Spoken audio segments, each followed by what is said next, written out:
Welcome to today's episode. This is part of a podcast series that's being listened to in quite a few places now. It's called Leadership Team Communications. It's something that's very needed, and it's something that anyone can do if they're willing to. The series is about you as a leader coming alongside you as a leader. You may have a large corporation, you may have a small business. It doesn't really matter. It's about you and how you influence the people around you. On the previous episode, we talked about a conversation structure. Now, a conversation structure just means, how do we talk to someone? What if someone's having a problem? We're not counsellors. How can we do this? Well, there is a simple process called DERT, and it can lift up your productivity. It can lift up your efficiencies. It can engage your people. But at the same time, it changes the leaders. It changes everyone in the business because the focus becomes the other person. What that can do to your business is substantial. Even a productivity lift of, let's say, up to or past 25%. What will that mean? Your people are more efficient, less employees required, less turnover of employees. But enjoyment in the business, does that create money? Absolutely it does. Better ideas, more creative solutions, so much. Stress comes off a business when the people are wanting to be part of that and they feel like the business is theirs as well. So today I'm talking about influencing others. And this is highly important. If you look at the big businesses or history over the years, influence is really what it's all about. As a leader, we can't not influence people. A mother at home is an influencer of the children.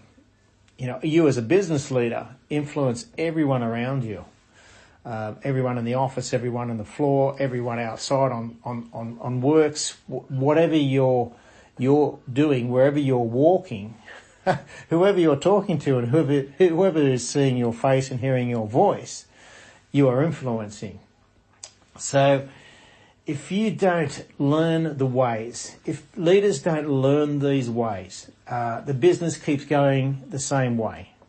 And we all know that's true. It goes around and around. And you know what Albert Einstein says about this, that, and you know, if you're wanting something different, but you're not willing to change, then it's just madness. It's going to stay the same. And it doesn't take that much to start making the change. It can take 1 month for this change to start occurring in your business. Looking and researching at highly successful businesses and leaders, it's obvious. It's just totally obvious. They showed people the way. They didn't command them. They showed them the way. Look at Jesus of Nazareth. Massive following. You know, whether you have a belief in him or not, he's got a massive following. And it's 2,000 years since his influence started. And it's true. You look at Apple or others, do research and convince yourself what influencing others can mean and influencing them into their own motivation. A motivated team with higher morale and engagement, can it really help your business and help you? I mean, so many business owners that I've met are not enjoying life at all. They're pushing and they're striving. It does not help. I want to give you a few very simple stories, and they're not even business stories really. They're just stories about influence, day-to-day influence. And I think it'll resonate with you. We can go on and on and on about business, but business is people. I remember a story about a lady, and she had a son with her, and they're going through the shopping centre, and she got to the checkout, and at the checkout, this really nice lady handed her son a lollipop, and it was free, but he didn't say anything. So she looked at her son and said, "What do you say?" And he said, "Oh, put it on the credit card." Imagine the influence that you're having. Sometimes we don't know how much of an influence that we're having on others. Another time I heard about Tom Sawyer. Now, Tom Sawyer was told to go out and paint the fence white. And it was quite a large fence, apparently. And his father gave him some buckets of white paint and some paintbrushes. And Tom went out there really angry, frustrated because he didn't want to do that. It was a good day. All his mates were playing outside. They're making jokes at him, giving him a bit of a stick, and anyway, he had a BFO, a blinding flash of obviousness. He can either do what he needs to do, angry and frustrated, or he could change and just act joyfully, perhaps. Might as well act joyful and start having a bit of a good time while he's painting the fence rather than feeling angry. So what did he do? He decided that he'd paint that fence the best he could paint it. He'd do an excellent job and he'd enjoy it while he was there. He was singing, he was whistling, he's making the strokes straight, he's covering every part of that brown fence and turning it white, saying, yeah, that's really good, that looks great, that's fantastic. Really, really encouraging himself. And one of the boys came over and said, hey, Tom, can I paint that fence? Can I paint some of the fence, please? And he said, no way, this is my job. Anyway, so Tom goes back and he's painting away, singing and just enjoying himself as he paints the fence. And this kid came back again.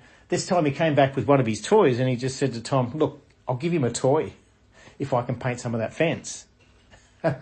So Tom turns around, looks at him and said, okay, here's a paintbrush and some paint. You can go and start on that section of the fence. And the boy gave him his toy and rushed off down to the fence, and he's having fun painting the fence as well. Well, soon enough, all his other mates came over with toys to pay Tom so they could join in as well and paint that fence. And there's Tom sitting on his trolley with all the toys, just looking at all these guys painting his fence. And why? Well, his joy influenced them. He's influenced them to the point where they wanted what he wanted. So as a leader, if people aren't wanting what you want, what's that going to mean? If you've got a problem circumstance, and we all do, we all are being faced with trials and problems, and that won't stop through our life. But if you've got a way of smiling and feeling better while the problem's going on, what will that mean to influencing others? And if you show others and share this with others and help them to feel in more of a joyful place when problems are going on, what's it going to mean to them? What if you have a boardroom problem, a marketing problem, a sales problem, an employee problem? It could be any problem. It could be a problem at home. You don't want to talk about it with a person. Well, you're not a counsellor, but if you have a way of just helping them with the problem so they feel better and they feel listened to, how would that be for your business? It's absolutely wonderful. I've seen it changing lives at home and in businesses. It's a flow-on effect. It can't be helped. Once we understand how to think and how to process a problem and be okay while that problem's happening, it changes us. It changes how we feel. And that's a good thing. Reach out if you want to find out about Eat Dirt. That's what it's called, Eat Dirt. And I hope this message influences you.